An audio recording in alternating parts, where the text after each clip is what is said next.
What's going on, everybody? It's Ricky with Video Homicide, back with another movie review / recommendation. Today, we're going to go back to the year 2019 to take a look at the 9th film written and directed by Quentin Tarantino. That film is Once Upon a Time in Hollywood. I actually don't own a copy of this film, a physical copy, but it is available to be watched currently on Netflix. Now, who the fuck knows how long it's going to stay? Like, Kill Bill 1 and 2 just got uploaded on there, so I actually watched Kill Bill last night after work, and it was fucking phenomenal. It's been a while, but a couple days ago, sitting there scrolling on the old Flicky Wick, and I'm like, you know what, fuck it, I'm going to watch Pulp Fiction, hence the Pulp Fiction review. And then after that, I'm like, oh, I wonder if they got any other Tarantino flicks, and the only other one at the time was Once Upon a Time in Hollywood. It's been a couple years since I watched it, so I said, fuck it, throw this bad boy on, and goddamn do I love this film. It is a complete product of someone that is obsessed with movies, obsessed with talking about pop culture, and just, Tarantino to me is one of those guys that let's say you met on a fucking bus or something, you could right off the bat you get into a conversation about films with a guy like this. It's phenomenal. There's a podcast, I might have mentioned it in the Pulp Fiction review, but it's put on by Bill Maher. I forget the name of the exact podcast, but type in Bill Maher, Quentin Tarantino, and it's fascinating stuff. Absolutely was enthralled with everything they were talking about. They were smoking weed the whole time, drinking. By the end of it, Tarantino is cooked. He's so fucking drunk, and but it's awesome. It feels like the progression of a night out with a homie, just talking shit about flicks and stuff. So really good stuff. I highly recommend checking that out. There's also a 4-hour interview, or a 4-hour conversation, I'll call it, with Eli Roth and Tarantino, talking about horror films specifically, which is very interesting to me. So yeah, I popped on Once Upon a Time in Hollywood, and it had been so long since I watched it, and it does sort of this thing where it interjects either newsreels or episodes of shows and different things like that.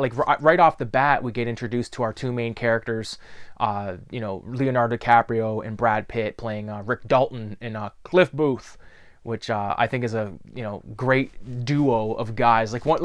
You can't really call this Tarantino's film, and you can't really call it Leonardo's film or Brad Pitt's film, because they're both spectacular in their roles. So for those of you that have not seen the film, I'm about to spoil the fuck out of it, so if you don't care about that, stay tuned.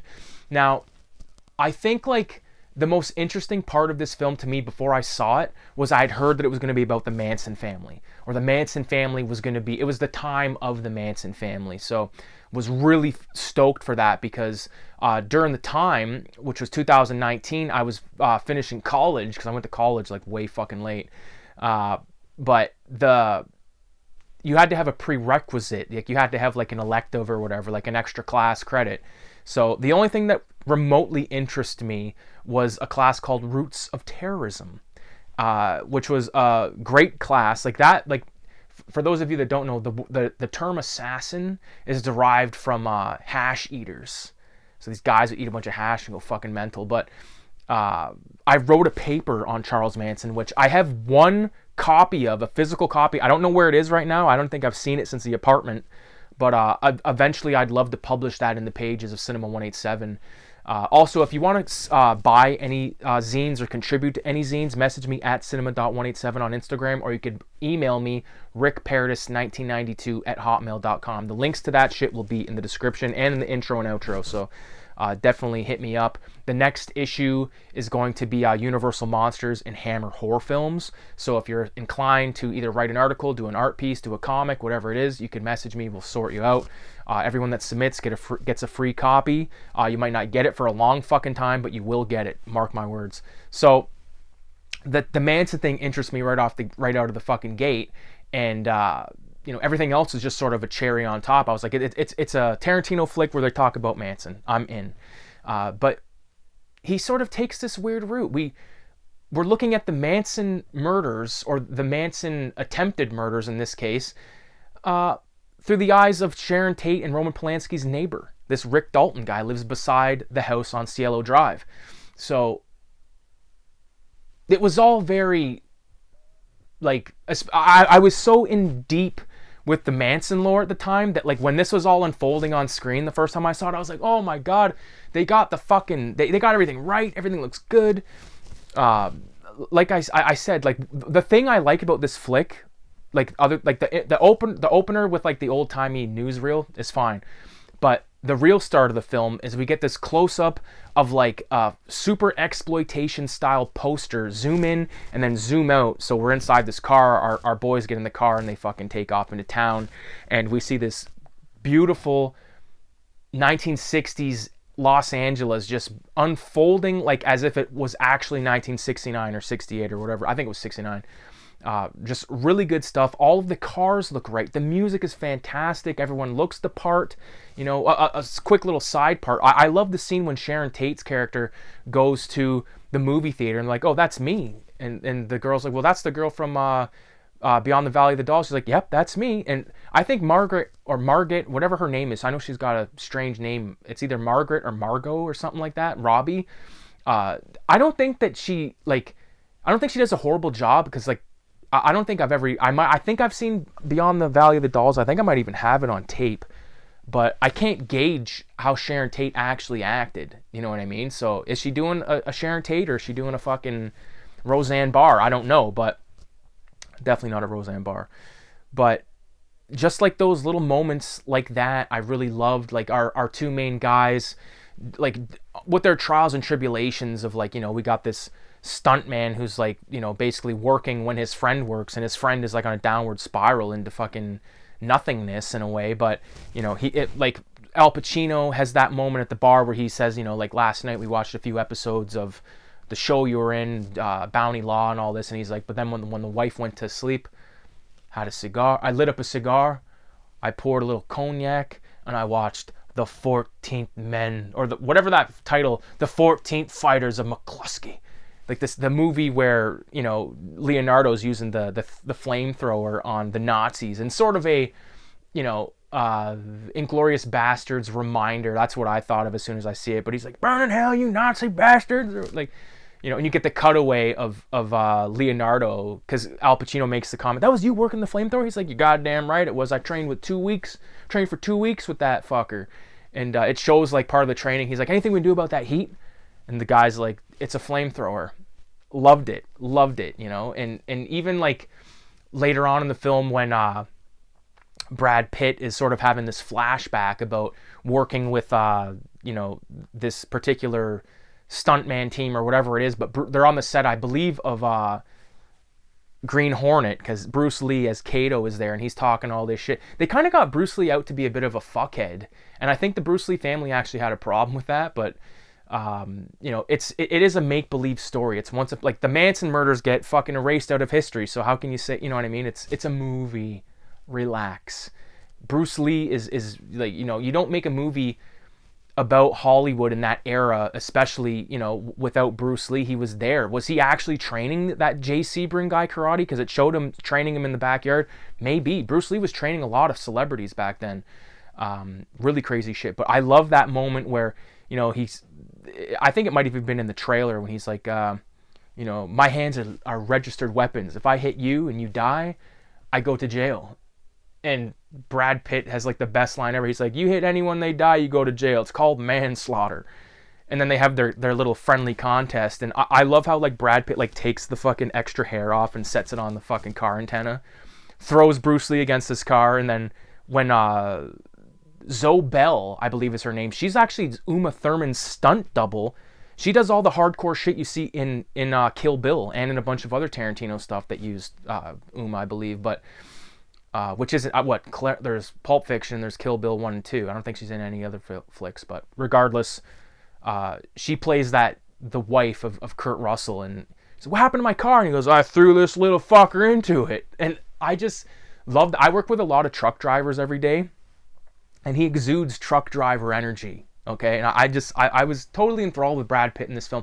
I'm not the hugest Brad Pitt fan. Like the movies that I think of with him, Seven, Fight Club, and you know, he has that bit role in True Romance. Like I'm not like, you know, I've seen some of them, Mr. and Mrs. Smith, and a few others, but I'm definitely not like a Brad Pitt aficionado. I do love Seven though a lot, and I do love Fight Club, but absolutely love the scene when Brad Pitt goes to the Spawn Ranch, which is the actual name of the ranch that the Manson family was living at. As far as them like giving guided tours of it and stuff, I don't know how accurate that is, but I really love that. And there's like the whole, the whole trek from the car to this house to make sure his buddy's okay, and then back to the car where he finds out that his car's been fucked, the tire's been slashed, and then he beats the fuck out of that guy and makes him change his tire. And we get Tex Watson in this film, who of course is was the man of the Manson family that went into the Tate house, and I believe the late La Bianca house as well, which happened like a day or two after, I think, which is fucking horrifying. But yeah, I don't know if I really buy them actually working this thing where people are coming to pay, because as far as I know, there was like mega heavy duty people hanging out at that Spawn Ranch back then, like a whole biker gang that it's this whole thing, right? And I don't, but again, once upon a time, let's keep in mind that this is a fucking film, okay, and it's not reality. But probably one of my favorite moments also is when Leonardo discovers that he's got to go to Italy to make some films, and he comes out of the restaurant, he's lighting up a smoke, and Brad Pitt says, "What's wrong, buddy?" And he goes, "I gotta make fucking Italian films, that's what's wrong."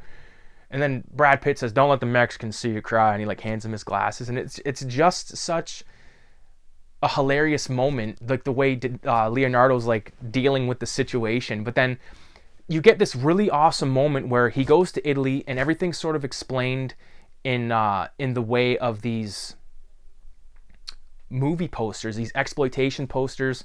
I feel like I mentioned this. I must have said this to someone. I might have mentioned this on the live show the other night, but I loved how like one of the films was directed by Sergio Carbucci, Antonio Margaretti. Like, these are real Italian directors, and it's really cool to see these old-timey posters. Also, rest in peace to Drew Struzan, who was a amazing poster artist for cinema over the last 50 years or maybe even longer. Very big loss. He did the covers to so many films. So like I said, man, total fucking bummer on that regard. And shout out to Danny B of the Trash Dash. I know he was a big fan of Drew Struzan, but there was another guy that passed away recently as well. So movie poster, more on the exploitation side. And yeah, like those posters they show were really cool. I can't really recall any of the titles of those films, but I think one of them was The Only Good Indian is a Dead Indian, and it's like, Jesus Christ. Wild stuff. So I really like that moment, and how, the realization of like, their partnership's basically done because Leonardo can't afford him anymore. And he's like, oh no, sorry, that was earlier in the film. No, this is a long fucking film we're talking about, but basically, they don't know what they're going to do in the future, but they know that night they're going to have a good drunk. And I love how it shows them going into the fucking bar and just drinking, shooting the shit and all that stuff. And little side note, but Leo goes up to the one guy and he goes, "How's your wife?" to a guy that's with a girl, and they both kind of have like this cringy laugh. And it's just like little shit like that I found really fun. Obviously, the ending scene with the Manson family attacking the house and all this sort of background lore about this LSD dipped cigarette. I love all that. I love his relationship with the dog, where he can just go like, and the dog fucking does his bidding basically. What else? What were some other really good moments in this film? Like, I didn't have, like, it's a longer flick, but there's no like downtime, you know what I mean? It's pretty much like go, which is great. Like there's a scene where they visit the Playboy Mansion, which is very period accurate. There's lots of, like I said, like the amount of just settings in the film. Like Cliff Booth lives behind this greasy old, like the Van Nuys drive-in and all that. I just loved it, man. I just love seeing all the old-timey shit. And even that scene when Brad Pitt gets to his trailer and he's like making the rat flavor. That's the thing with Tarantino. The guy's got like the dog food is like a not like something that he's come up with, and one of the cans says rat flavor. He gives his dog fucking rat flavored dog food and a bunch of kibble and shit, and really liked all that. I loved sort of all of the shit with Leonardo going to work on this show, where they like get him longer hair and mustache and all this. He's like, "You're not gonna be able to see my face." and all this, and then he ends up like giving sort of a subpar performance, and he goes back to the trailer and he beats the shit out of himself. He's like, 8 whiskey sours, you couldn't just have 4 out of 8, you know. And he's like, you're not, he's like, if you go back in there and embarrass yourself, you're gonna go home tonight and you're gonna blow your fucking brains out. Like, it's so funny. Like, it's such a great flick. And even, you know, even his, like, how he delivered, like, the movie that or the show they were making with Timothy Olyphant, like, I would watch that show if that was a real show, you know. Really good stuff. And like his whole performance about like, you know, I don't want some beaner Bronco buster to come in here and give me the money. I want the fucking mayor or whatever to come do it. And the director guy, he's like, beaner Bronco buster, I love that. And like, it's just so funny, so funny. And he redeems himself in the eyes of this little girl, and she's like, that was the best acting I've ever seen. And famously, Rick Dalton, he starts bawling his eyes out, and he's like, fucking Rick Dalton. Like, it's a good feel-good movie, man. I love it. I think that if this truly is the second last Tarantino flick, I think we got a good one on our hands. So, Once Upon a Time in Hollywood. If you got thoughts on the film, leave them in the comments of this video. With that being said, 666 in the comments. Adios.